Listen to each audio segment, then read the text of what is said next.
আহসান মঞ্জিল। পুরান ঢাকার বুকে দাঁড়িয়ে থাকা এই গোলাপি প্রাসাদটি শুধু একটি ভবন নয়, এটি ঢাকার ইতিহাস ও ঐতিহ্যের এক জীবন্ত সাক্ষী। একসময় এটি ছিল নবাব পরিবারের রাজকীয় আবাসস্থল, আর আজ এটি দেশের অন্যতম জনপ্রিয় ঐতিহাসিক পর্যটন কেন্দ্র। প্রতি বছর হাজার হাজার দেশি বিদেশি পর্যটক ছুটে আসেন এই ঐতিহাসিক স্থাপনাটির সৌন্দর্য, স্থাপত্য শৈলী এবং সমৃদ্ধ ইতিহাসকে কাছ থেকে দেখার জন্য। আজ আমি আপনাদের নিয়ে ঘুরে দেখাবো এই ঐতিহাসিক প্রাসাদের ভিতর বাহির। তো চলুন শুরু করা যাক আজকের ভ্রমণ। আসসালামু আলাইকুম। আজকে আমি রয়েছি পুরান ঢাকার ঐতিহাসিক গোলাপি প্রাসাদ আহসান মঞ্জিল। এই যে আমার সামনে দেখতে পাচ্ছেন আহসান মঞ্জিল, আর এটার পিছনে হচ্ছে এটার মেন গেট। আপনাদেরকে জানাবো আহসান মঞ্জিলের ইতিহাস, ঐতিহ্য এবং এখানে কিভাবে আপনারা আসবেন এবং টিকিট মূল্য কত এবং সপ্তাহে কোন কোন দিন এই আহসান মঞ্জিল খোলা থাকে। আহসান মঞ্জিলে আমরা 50 টাকা টিকিটের বিনিময়ে এখানে প্রবেশ করলাম। এর ডান পাশে দেখতে পাচ্ছেন একটা হচ্ছে লাগেজ কর্নার। আপনার কাছে যদি বড় কোনো ব্যাগ থাকে বা এমন কোনো জিনিস থাকে, ভারী কোনো জিনিস যেটা নিয়ে আপনার ঘুরতে সমস্যা হয়, তাহলে কিন্তু অবশ্যই এখানে লাগেজ কর্নারে ব্যাগ কিন্তু জমা দিতে পারবেন, জমা দিয়ে আপনি ঘুরতে পারবেন। এটাতে কোনো টাকা লাগে না। তো চলুন এর ভিতরে যাওয়া যাক। আহসান মঞ্জিলে প্রবেশ করতেই চোখে পড়ে রাজকীয় এক পরিবেশ, দৃষ্টিনন্দন স্থাপত্য আর ঐতিহাসিক আবহাওয়া যেন ফিরিয়ে নিয়ে যায় নবাবদের সেই সময়। আর মূল ভবনের উপরে থাকা বিশাল গম্বুজটি একসময় ঢাকার সবচেয়ে উঁচু স্থাপনাগুলোর মধ্যে অন্যতম ছিল। গম্বুজটি লম্বায় প্রায় 80 ফিটের চেয়েও বেশি।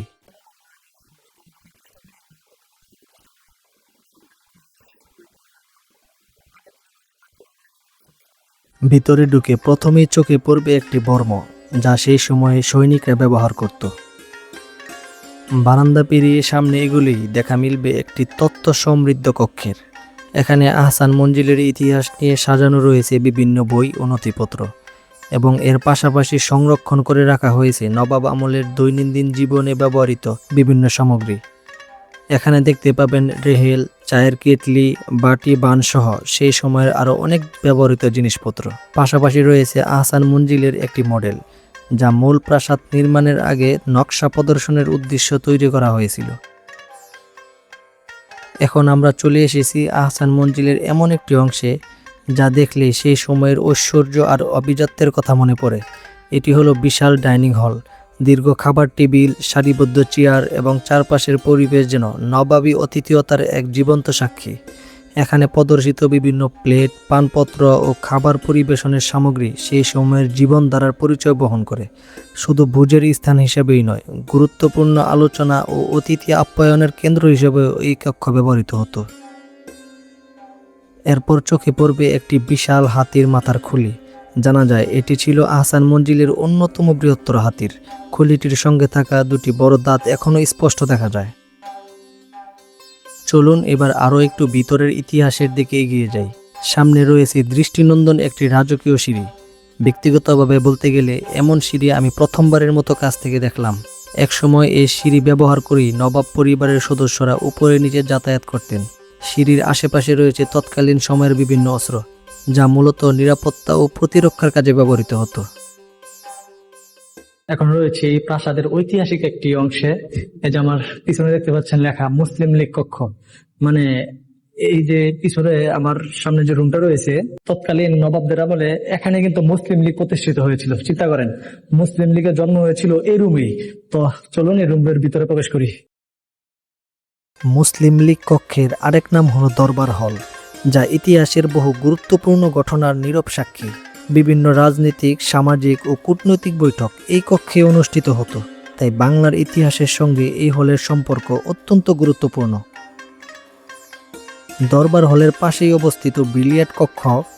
এখানে সংরক্ষিত আছে একটি বিলিয়ার্ড টেবিল, যা প্রমাণ করে যে নবাব পরিবার শুধু প্রশাসনিক কাজেই নয়, বিনোদন ও অবসর সময় কাটানোর দিকেও যথেষ্ট মনোযোগী ছিলেন। এরপর দেখতে পাবেন কয়েকটি বিশাল লোহার সিন্দুক। এগুলোতেই সংরক্ষণ করা হতো গুরুত্বপূর্ণ দলিল, মূল্যবান সামগ্রী এবং অলংকার। সিন্দুকগুলোর আকার ও নির্মাণ শৈলী দেখলেই বোঝা যায় সেগুলো কতটা শক্তিশালী ও নিরাপদ ছিল। পাশের কক্ষে প্রদর্শিত হয়েছে নবাব পরিবারের বংশ পরিচয় এবং ঐতিহাসিক কিছু গুরুত্বপূর্ণ নথি, যা তাদের ইতিহাস সম্পর্কে আরও বিস্তারিত ধারণা দেয়। চলুন এবার যাই আহসান মঞ্জিলের দ্বিতীয় তলায়। এখানেও রয়েছে ইতিহাসের নানা আকর্ষণীয় অধ্যায়। দ্বিতীয় তলায় প্রবেশ করলেই চোখে পড়ে কাঠের তৈরি বিভিন্ন আসবাবপত্র, রাজকীয় চেয়ার, টেবিল, আয়না এবং আরও নানান সামগ্রী, যা সেই সময়ের আভিজাত জীবনযাত্রার নিদর্শন হিসেবে সংরক্ষিত রয়েছে। সামনেই রয়েছে একটি প্রাচীন রাজকীয় খাট, যা দেখতে তুলনামূলক ছোট মনে হলেও এর ঐতিহাসিক গুরুত্ব অনেক। এর পাশেই অবস্থিত নাচঘর, সাংস্কৃতিক অনুষ্ঠান ও নৃত্য পরিবেশনের জন্য বিশেষভাবে তৈরি এই কক্ষের কারুকাজ, আলোকসজ্জা এবং নির্মাণ শৈলী সত্যি প্রশংসার দাবিদার। সাইডে থাকা সোফায় বসে জমিদার বা সাব জমিদাররা এই সোফায় বসেই নৃত্য উপভোগ করতেন। এটা হচ্ছে এই প্রাসাদের সর্বশেষ দ্বিতীয় তলা বারান্দা। এই যে এটা হচ্ছে সেই বিশাল বারান্দার এর পাশ থেকে কিন্তু দেখা যাচ্ছে সামনে বুড়িগঙ্গা নদী সামনে। এখানে কিন্তু আপনারা অনেকে ফ্যামিলি নিয়ে আসছে বা অনেকে কিন্তু বাচ্চা নিয়ে আসছে, অনেক ফরেনারও দেখলাম এখানে কিন্তু ঘুরতে আসছে। তো আপনারা এখানে কিন্তু ফ্যামিলি নিয়ে আসতে পারবেন, অথবা পরিবার যারা হচ্ছে কয়েক ঘন্টার জন্য আপনারা ঢাকার ভিতরে খুব সুন্দর একটা প্লেস খুঁজছেন, যারা ঘুরবেন তারা কিন্তু এখান থেকে অবশ্যই ঘুরে যেতে পারবেন। আহসান মঞ্জিলটা ঘুরে এখন মাত্র এই সিঁড়ি দিয়ে নিচে নামতেছি। আপনি যখন এই আহসান মঞ্জিল ঘুরতে আসবেন তখন কিন্তু এই সিঁড়িতে কিন্তু দাঁড়িয়ে অবশ্যই ছবি তুলবেন, এটা কিন্তু ভুলবেন না। এখানে কিন্তু 2024 সালে বাংলাদেশ প্রিমিয়ার লিগ BPL এর ফটো সেশন হয়েছিল এই আহসান মঞ্জিলে, এবং বাংলাদেশ পাকিস্তানের একটা সিরিজের হচ্ছে মেহেদী হাসান মিরাজ এবং শাহিন আফ্রিদি, তারাও কিন্তু এই সিঁড়িতে কিন্তু ফটো সেশন করেছিল। তো এছাড়াও এই আহসান মঞ্জিল যত বিখ্যাত ব্যক্তিরা এখানে ঘুরতে আসেন তারা কিন্তু এই সিঁড়িতে কিন্তু ছবি তুলতে ভুলেন না। আর ঠিক পাশেই রয়েছে অন্দরমহল গ্যালারি বা অফিস ভবন। স্থাপত্য শৈলীর দিক থেকেও এটি বেশ আকর্ষণীয়।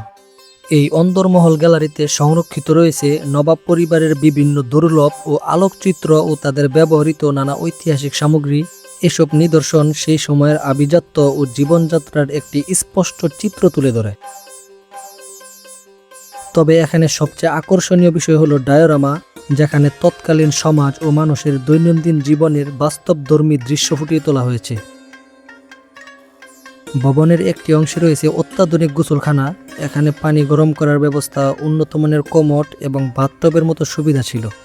এসব দেখে সহজেই বোঝা যায় সেই সময়ের তুলনায় এই প্রাসাদের জীবনযাত্রা কতটা আধুনিক ও বিলাসবহুল ছিল। আহসান মঞ্জিলের ইতিহাস শুরু হয় 19বিংশ শতাব্দীতে।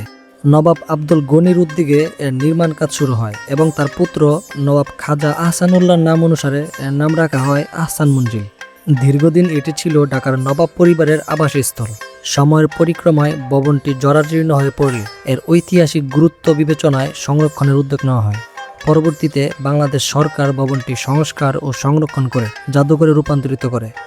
সংস্কার কাজ শেষে 1992 সালে এটি দর্শনার্থীদের জন্য উন্মুক্ত করা হয়। আমি এখন রয়েছি আহসান মঞ্জিলের ঠিক সামনে।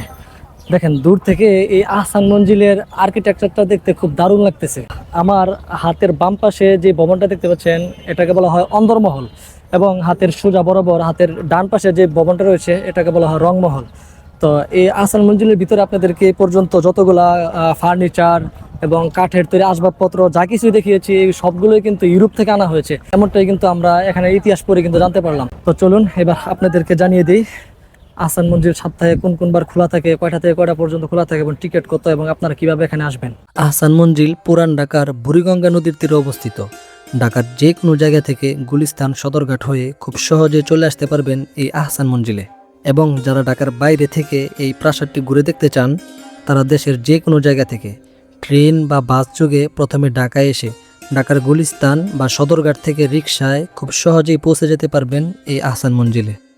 আজকের ভিডিও এই পর্যন্তই। সকালে ভালো থাকবেন, সুস্থ থাকবেন, এবং আমার ইউটিউব চ্যানেল হাসিবন্ধু এক্সপ্লোর চ্যানেলটি অবশ্যই সাবস্ক্রাইব করে দিবেন। আর যারা ইতিমধ্যে সাবস্ক্রাইব করেছেন তাদের সবাইকে অনেক অনেক ভালোবাসা। আর ভিডিওটি যদি ফেসবুক থেকে দেখে থাকেন তাহলে কিন্তু ফেসবুক পেজটি অবশ্যই ফলো করতে ভুলবেন না। তো দেখা হবে আপনাদের সাথে অন্য কোনো জায়গা থেকে নতুন কোনো পর্ব নিয়ে। তো সেই পর্যন্ত সবাই ভালো থাকবেন।